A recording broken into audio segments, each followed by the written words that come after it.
విశాఖ వేదికగా ఈ నెల 18, 19వ తేదీల్లో అంతర్జాతీయ ప్లేట్ రివ్యూ వేడుకలు జరగనున్నాయి.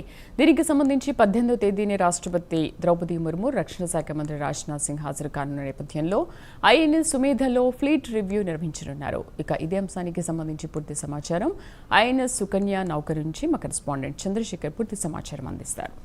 అంతర్జాతీయ ఫ్లీట్ రివ్యూ 2026 మిలాన్కు సంబంధించినటువంటి వేడుకలు అంగరంగ వైభవంగా విశాఖ వేదిక కూడా కొనసాగుతున్నాయి. విశాఖ సాగర తీరంలో జరిగేటటువంటి ఈ వేడుకల్లో దాదాపు 60కి పైగా దేశాలు అయితే పాల్గొంటున్నాయి. ఇప్పటికే అన్ని దేశాలకు సంబంధించినటువంటి యుద్ధ నౌకలంతా కూడా అరేబియా మహాసముద్రంలో మోహరించినటువంటి పరిస్థితి కనిపిస్తుంది. ముఖ్యంగా చూసుకుంటే త్రివిధ దళాలు, ఇటు ఆర్మీ, నేవీ, ఎయిర్ ఫోర్స్ సంబంధించినటువంటి త్రివిధ దళాలతో పాటు ఏదైతే యుద్ధ వాతావరణం ఎలా ఉండబోతుంది, ఇతర దేశాలతో సన్నిహిత సంబంధాలు ఏ విధంగా ఉండబోతున్నాయి అనేది ప్రస్తుతం అయితే మనం చూపించేటటువంటి ప్రయత్నం చేస్తున్నాం. ప్రస్తుతం మనం చూసుకుంటే ఐఎన్ఎస్ సుకన్యలో ఉన్నాం. ఐఎన్ఎస్ సుకన్య ద్వారా కూడా సాగర తీరం అంతా కూడా మనం చూపించేటటువంటి ప్రయత్నం చేస్తున్నాం. అసలు యుద్ధ సమయంలో యుద్ధ మేఘామృతం అయితే ఏ విధంగా ఉండబోతుంది అనే దానికోసం ప్రత్యేకించినటువంటి విన్యాసాలు కూడా నేవికా దళ అధికారులు అయితే చేయబోతున్నారు. పూర్తిగా కూడా చూసుకుంటే సముద్రంలో ఉండేటటువంటి పరిస్థితులు ఏ విధంగా ఉండబోతున్నాయి, సముద్ర తీర ప్రాంతం అంతా కూడా ఎలా ఉండబోతుంది, సముద్రంలో ఏ విధంగా గస్తీ నిర్వహించబోతున్నారు, శత్రు దేశాలను ఏ విధంగా ఎదుర్కొనేటటువంటి పరిస్థితి ఉంటుందనే దానిపైన పూర్తిగా కూడా నావికా దళాలకు సంబంధించినటువంటి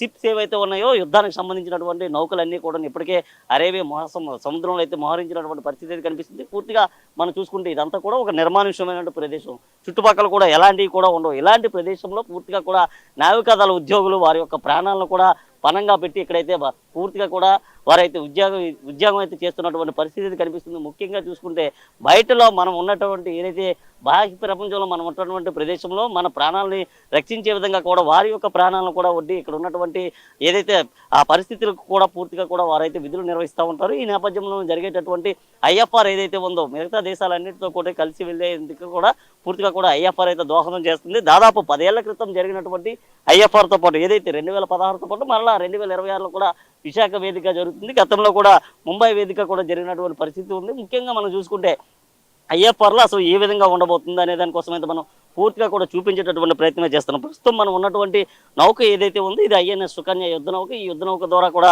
ఇక్కడ నుంచి అయితే తీసుకొని వెళ్ళేటటువంటి పరిస్థితి కనిపిస్తుంది. ముఖ్యంగా చూసుకుంటే పక్కన వచ్చేటటువంటి మరో నౌక కూడా, అంటే ఒక నౌకతో ఇంకొక నౌక కూడా పూర్తిగా సమన్వయం చేసుకొని యుద్ధ వాతావరణం సమయంలో వారు చేసేటటువంటి ఆ పోరాటం ఏ విధంగా ఉండబోతుంది అనే దానికోసం అయితే పూర్తిగా కూడా ఈ ఐఎఫ్ఆర్ వేడుకలు అయితే ఉంటాయి. అలాగే విశాఖ సాగర తీరంలో త్రివిధ దళాలకు సంబంధించి ముఖ్యంగా చూసుకుంటే గగనతలంలో కావచ్చు, లేదా ఏదైతే సముద్ర భాగంలో కావచ్చు, లేదా ఇతరత్ర విభాగాల్లో ఏ విధంగా పనిచేస్తారు. ముఖ్యంగా చూసుకుంటే నేవీతో పాటు ఎయిర్ ఫోర్స్, అలాగే ఏదైతే భూభాగానికి వచ్చేసరికి ఆర్మీ, ఈ 3 దళాలు ఏ విధంగా పనిచేస్తాయి, శత్రువులను ఏ విధంగా ఎదుర్కొంటాయి, చూసుకుంటే ఆ శత్రు దేశాలను ఏ విధంగా ఎదుర్కోవాలనే దానిపైన కూడా పూర్తిగా ఇదైతే దోహదం చేసేటటువంటి పరిస్థితి కనిపిస్తుంది. ఇప్పటికే దీనికి సంబంధించినటువంటి అన్ని రకాల ఏర్పాట్లు అయితే చేయడమే జరిగింది. రేపు కూడా ఏదైతే ఆ రాష్ట్రపతి ద్రౌపది ముర్ము కూడా ఈ ప్రాంతానికి అయితే రానున్నారు. ఆమె కూడా పూర్తిగా ఐఎఫ్ఆర్ వేడుకల్లో పాల్గొన్నారు. దీనికి సంబంధించి ఇప్పటికే AP deputy CM Pawan Kalyan అయితే విశాఖ చేరుకోవడం అయితే జరిగింది. అలాగే ఏదైతే ఆంధ్రప్రదేశ్ గవర్నర్ కూడా చేరుకోవడం అయితే జరిగింది. ఇప్పటికే రేపు జరిగేటటువంటి ఐఎఫ్ఆర్ వేడుకలకు సంబంధించి కూడా పూర్తిగా విశాఖ అయితే ముస్తాబైందని చెప్పుకోవచ్చు. మనం